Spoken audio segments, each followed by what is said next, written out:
By the way, there's a real topic, actually. Because remember, after watching the LPL, like, yeah, there's a world where maybe LNG could have won. But, like, I'm sorry, I do think, like, JDG was almost trolling in those first games, the way they drafted and played. Like, I don't think they really believed they could lose, but they still won anyway. So the real question is, you have to look elsewhere in the world. Like, obviously, when KT was on top, we were billing them, but like, Gen.G is one of the teams of the few that actually have a chance to beat JDG. Like, there's a world, like we're talking about this macro sense they have, they can get ahead in some games. The obvious problem will be you're still going to have to team fight eventually. Like, it's going to be hard. In the modern day, the real reason why I think JDG is almost inevitable to win Worlds is, mate, how do you just play a whole series and never team fight them? It's like, if you could do that, God bless. But I don't know how you're going to do it. Like, at the moment, everyone else has tried that too. Everyone's tried getting ahead in lane or winning the draft or getting some early ganks. But eventually, you have to do the team fight. And when you do that, if people don't know, the real thing that makes JDG unfair is like Knight and Ruler, relative to their role, are probably the best in the world at team fighting, and they're on the same fucking team. Oh, and by the way, 369, probably the best at his role at team fighting, like, at the same team. Especially on tanks. It's like, that's what you call pick your poison. Like, you can't beat that, because like, in this scenario, think of when you watch BLG play Monte. If someone catches Elk in the fight, you probably won the fight, right? There's no such person like that in fucking JDG. They just win no matter what. All right, so before a bunch of LPL/JDG fans get mad at me, I do think JDG is the best team in the world. So the point of this exercise is for me to try and find angles to beat them. Yeah, and so here are the angles that I can see. Yeah, come on. Here are the angles I can see. So if we take a look at the two best of fives that they played against LNG and the ways in which JDG has lost games this year, sometimes Kanavi can have a bad series. Now, that is an angle for sure that Gen.G can play into. Do I think that Peanut is a smarter pather than Kanavi? I do. And so is there a way that Peanut could potentially get advantages through better pathing and map pressure than Kanavi? Kanavi also has been very weak at times to invades. Like, if other junglers play super aggressively into him, he tries to fight at times and can make mistakes and actually die and then throw the game. Like, this has been a thing that has happened, is that when he's cornered, he doesn't play very well. And Gen.G's a team that could absolutely pull something like that off. If we think about the way that LNG was getting leads and arguably should have won the first best of five, let's take game 2 of the first best of five between LNG and JDG as an example. This is a game where Zika played Fiora and got a very big Fiora lead. The reason why LNG lost that particular game was because we saw them, more or less throw the match. And they were trying to engage, instead of split pushing and playing out to a reasonable advantage, they were trying to really hard engage within the jungle. And yeah, that was ultimately unsuccessful, right? And I think that if we're talking about split pushing teams, what's fortunate for Gen.G is that they are one of the best split pushing teams in the world. So if you can adequately set up side lane pressure and avoid the 5v5 team fight with split pushing champions, I could see that as a way, if you have an early lead, to beat JDG.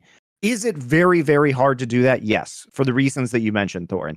It is really, really difficult to avoid team fights with JDG for the entire game. And you cannot make any pressure mistakes, because if you are not putting on pressure and pulling their players across the map, they will group and they will fight you and they will win. And they will win from 3,000 gold down. And I think that's the main conundrum that you're dealing with JDG. I also think you can't give them Xayah. I think giving them Xayah is a massive mistake. Like, this is just a team that can never be allowed to have Xayah. Ruler is simply too good at this champion, and his survivability, positioning, ult usage is just excellent. It's the best. He's the best Xayah player in the world. And because he is so good at eluding death on this champion, he simply cannot be allowed to have it. You have to pick it away from him, or, which is what, the pivot, I think, in draft that we saw between the first best of five between LNG and the second best of five was that, Gala was trying to take this away, or they were just banning it when they were on blue side, because they wanted to get a different first pick priority for blue. So these are things you could do. Now, if the meta changes and all of a sudden, the other thing that could happen is if the meta changes and you have to go back to carry top laners, it's not that 369 can't play them. It's that it's not optimal for this team to play them. What they want to do is use 369's incredible ability to play tanks in team fights and zone and make sure that Ruler and Knight have a lot of space in order to play their best game, right? And so if you have to play tank top laners, it might disrupt that. They might be not as good under those conditions. Unfortunately, one of the reasons why Gen.G probably is not going to be great versus JDG is that Thorin exists. And he's not going to be Zika in terms of getting leads on these carry champions. That's the saddest part about the LNG result is like the blueprint isn't there unless you're KT, basically, because no one else has the top laner to do it. Yeah, I think LPL, obviously, Yeah, I think it's different because I can see scenarios where Gen.G plays side lanes really well and just suffocates JDG out while avoiding team fights. Like there's a world where Kanavi gets punished early, Gen.G gets a 3k gold lead, and then they play just Chovy gets a lead in lane and he side lanes. Yeah, they get a lead with Chovy. Chovy ends up split pushing and they apply pressure and play a very measured game and avoid team fights. Maybe they're up a couple dragons so they don't have to opt into like Drake engagements in the mid game. So there are ways, but you certainly as a Gen.G fan would feel better about this if Thorin was better in lane. Like I think that's the caveat that really gets to you, is because unless Thorin has a pop-off series, and by the way, Thorin can absolutely have a pop-off best of 5. He does it from time to time. Is it consistent? No. Does he have bad series in lane more frequently than he has very good series? Yes, he does. But if he has a pop-off series, maybe that happens. I just think that 369 is so good at tanks that he's like solo killing people on Ornn in lane or on Gragas, right? And there aren't a lot of people that are going to generate weak side leads for you in the way that 369 can, and on champions that scale as well as Ornn does. That's the danger of 369, is that right now, with the way JDG is... genius it is to have Ornn, and then you also have Ruler on your team and Knight. Yeah, exactly. Like, again, we're talking about inevitability. How are you ever going to beat that team? The longer the game goes, it's impossible, isn't it? Yeah, I think it's just, I think what feels so unfair to me about JDG is you watch the way that they play around Knight and their bot lane in the laning phase, and then also at the same time while they're doing that, 369 just gets a solo kill on Ornn. You're like, well, fuck me, man. How do you beat this team? Because it's not just that 369 is one of the best, if not the very best top lane tank player in the world when it comes to team fights. It's that he's generating his own leads in lane with you doing absolutely fucking nothing. And then he's scaling harder. And then all of a sudden he's a massive late gain hyper tank Ornn and you can't deal with him. So maybe a meta shift is the answer. Maybe we do have to see more carry top laners. LNG, for all their strengths in the laning phase, oftentimes didn't play out team composition win conditions very well. And that's what we saw when they got the leads, especially with big time carry split push top laners like Fiora. They couldn't convert them into wins. Part of that's JDG just being very good at playing into those scenarios. But part of that's also LNG kind of sucked at closing. And Gen.G won't suck at, Gen.G has the reverse problem. I think they will suck less at closing, but they will struggle more to get the kind of leads that LNG had.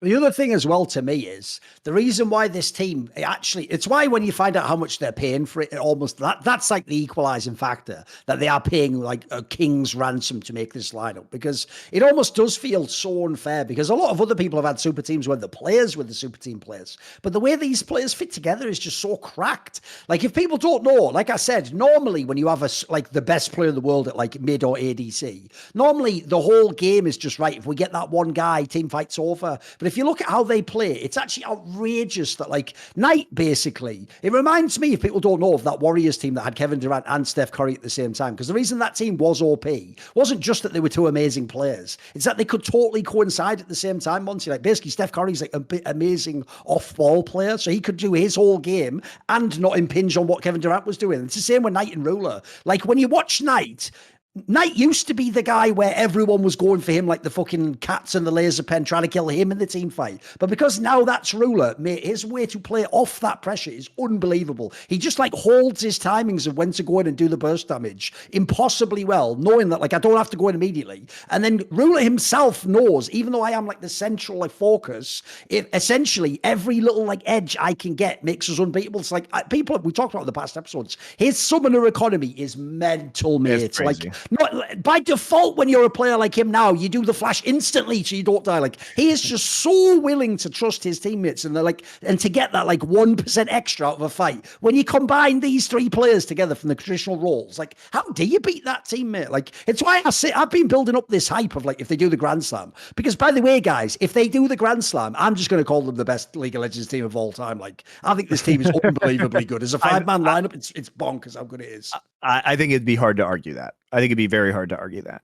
I think the other thing that's it's the complementary nature. It almost staggers me because there's no way you could have known that going in. Some of this is luck, but fuck, it looks awesome now. Like now the joke is, it looks like in hindsight you knew what you were getting.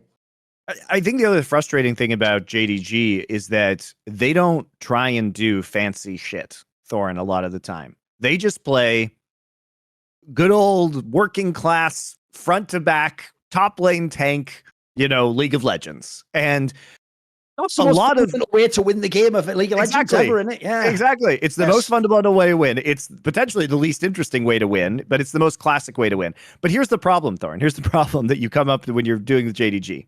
Normally, very good teams have specific quirks. Like we could say, Gen.G is so good at controlling gold on the map. They are getting all of the enemy jungle. They're getting more lane minions than their opponents. They're playing all the lanes. They're manipulating the wave super well. They're creating side lane pressure. They are doing very, very fancy macro, right? Or, it's KT. They're running these pick compositions. Here comes the Twisted Fate. It's a weird pick, but they have this kind of niche way that they're going to prevent you from ever grouping around objectives, right? So we talk about, or T1. They're forcing the Baron early. They constantly, T1 is very good at controlling the tempo of the game and forcing you to react to them.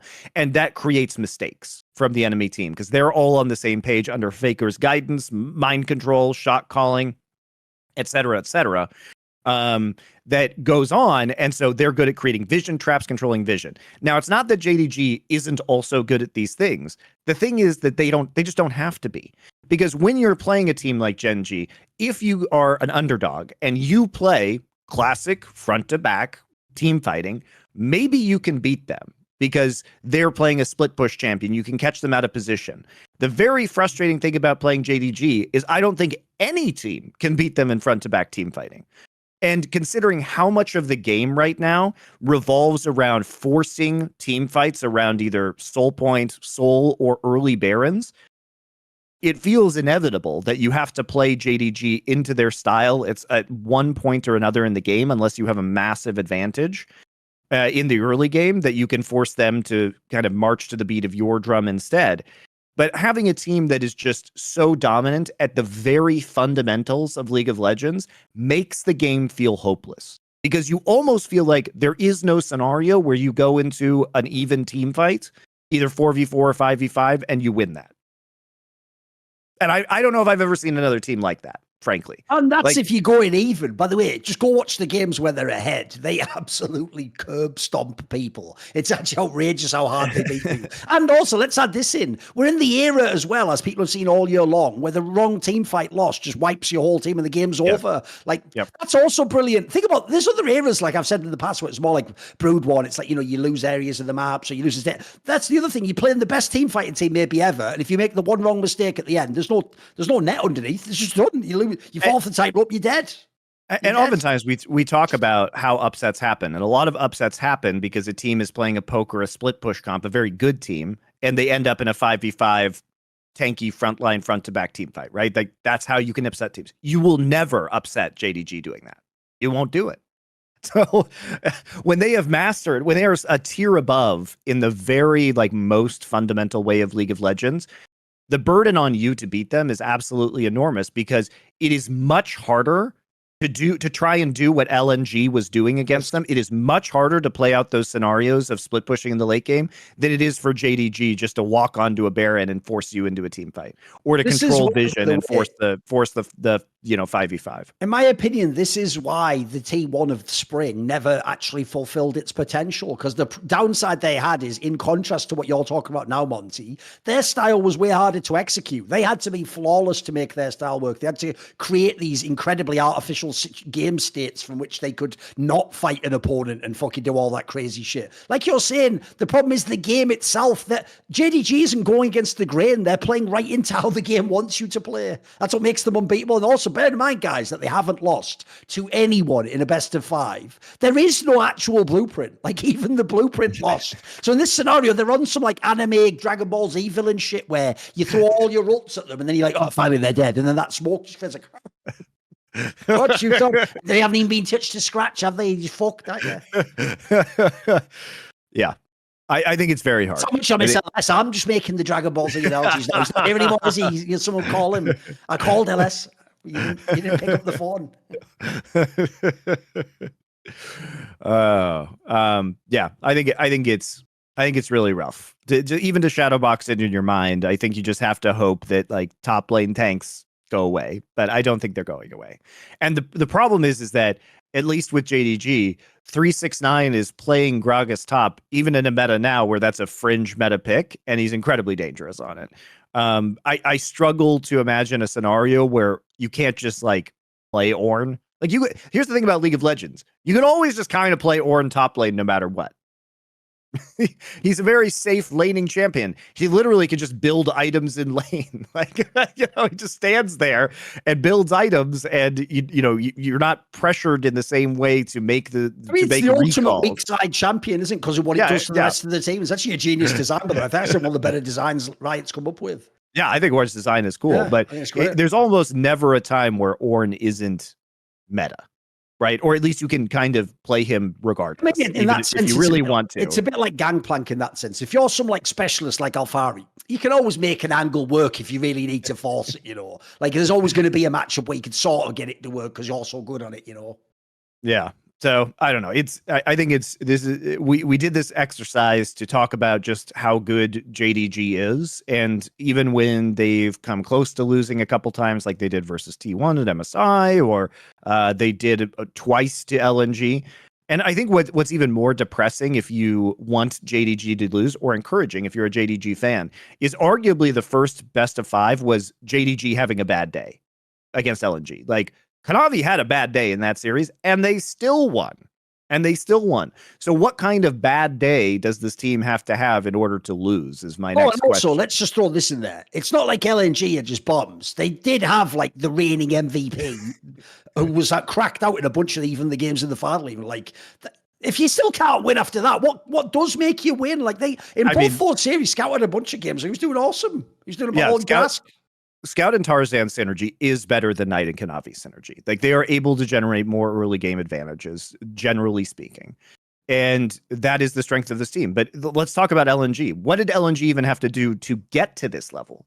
Zika had to power up massively and have an insane end of the season playoff run, crazy confidence level for a relatively new player in order to go through and like try and play Fiora into Ornn matchups in 369 and generate those leads. Mad balls from Zika. And he's been the weak side dude, if you know what I mean. Like, that has been kind of his identity, and they were really pushing him to carry these games, and it was working. They had to get Gala, by the way, Gala in a Kai'Sa meta. Okay, so it's for better than that. I know. Certainly helps, right? True. It's not that he was playing a lot of Kai'Sa, but you do have to take it away from him or ban it a lot of the time. So it warps the draft, especially when Kai'Sa is, potentially the best champion in the fucking game. So, you have these considerations as well to deal with. Like, JDG did have to ban Kai'Sa on red side because obviously LNG was going to be first picking that if it was available. So yeah, I think there's a lot that was going for LNG. It felt like they were primed for success. And even with everything seemingly going right and things going about as bad as we have seen them go for JDG, which is to say not super bad, but like Kanavi kind of sucked in the first best of 5, they still won. So how do you beat them? So I think it's really tough. And especially because most people would say, rightfully so, that the LPL teams do look stronger coming into Worlds on average than what we're going to see from Korea. I think the 4th seed from Korea, whether it's Hanwha or D plus, is going to be terrible, like worse than Weibo. And arguably the top seed, if KT collapse in these playoffs, like KT needs to win the rest of their matches very convincingly for us to even, I think, have a shred of belief that there's going to be any kind of challenge to the top teams of the LPL. Because the problem with T1 and Gen.G is that they have very obvious flaws where KT doesn't really have those outside of not being able to put the other teams with obvious flaws away, right? And let's see if they can do it.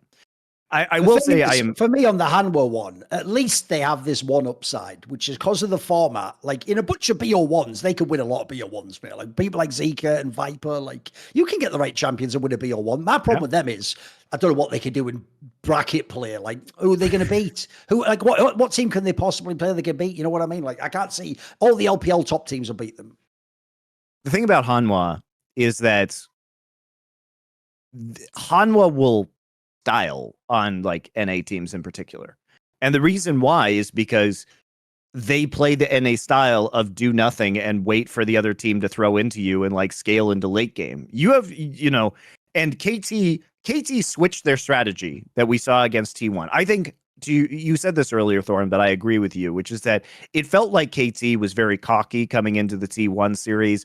They were just picking Renekton all over the place. They were playing Renekton into really shitty matchups. And on top of that, Keen was having a very bad day. Zayas was having a very good day. Zayas has looked good in the playoff matches. It did look like Keen said to his coach, like, I could do whatever I want in my picks. Exactly. And they didn't even try to do a cynical draft, did they, at all? Come on. And I think Zayas has been kind of bad at points in this split. Sort of get it, but it just looked really fucking bad at the end. He was egg on your face for sure. Yeah, Keen looked bad. And I think after that series, what happened with Keen is that he immediately went over to Ornn duty versus Hanwha. Like we saw a big shift in their strategy where he just plays a bunch of tank games effectively. I mean, he plays Ornn, he plays Poppy. By the way, his first career game ever on Poppy was in this series. And then he plays Cassante into King and Zaatrox. And he does very well in all of these games. He does very well. And so we see KT shift into a different, more front to back kind of standard strategy. And I think they looked much better prepared. But the reason I think why they did this versus Hanwha is they said, okay, Hanwha, if you want to play this game where Grizzly just avoids the enemy jungler and doesn't gank and you just kind of guys play for late game, we will do the exact same thing, but we're going to do it with Zeri and Ornn and Viego, and we're just going to outscale you. Like if you want to play early game avoidance, we'll do it. We opt into that. We will beat you with better scaling and better team fighting in the late game, and they did. And ultimately, Hanwha had no answer to this. By the time game 3 rolls around, they realize what's going on. They put Grizzly on Lee Sid, and they say, okay, we have to do something early because these guys are just outplaying us in the mid and late game. Doesn't happen there either, and the series is over. But KT's strategy, I think, was very solid, which is just to say, like, okay, Hanwha, you want to do this? Fine. But the point is that to beat Hanwha, you have to do one of two things. You either have to be very active and get leads in the early game, or you have to just have confidence that you're going to outplay their team fighting in the late game, which a team like KT can do, but not other, like Western teams can't do that for the most part. You know, they don't have a player as good as Viper. Like, I actually do think for real, I know people think that like Wolf overhypes him or whatever. I don't think Viper is at all overhyped. Like, I think he checks out on the eye test like a motherfucker. Yeah, he's great. The real problem he has is that he plays AD carry. And if you play that role, I'm sorry, there will always be some component, otherwise the role wouldn't be balanced, of you can't get all your own leads just by yourself. You can't 1v9 the game as AD carry. You need your team to do something to get you to a point in the game where then you take over. Like, the real problem, like you're saying, Monte, is he's in the worst sort of team for that. Like you said, they do nothing. They just hope that they get to that point. So like that will work if you do it against like LCS, LEC, but good luck doing that against the LPL, mate. Like they're just going to run you over. You're never going to be in a position to win these games.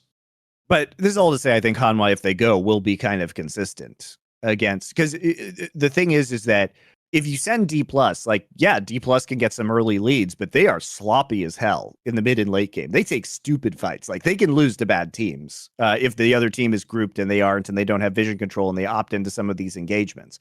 If you go into a neutral, like a mid or late game and a kind of approximately equal game state with Hanwha Life, and you are just worse at team fighting, you're just going to lose to Hanwha. Like that's just how it goes. That's how they win games. So you have to have a plan to like punish Grizzly early or aggressively gank the lanes. Because if you just sit back and just let them roll, you have to outscale them or outplay them later. And I just don't think a lot of Western teams are going to be able to do that.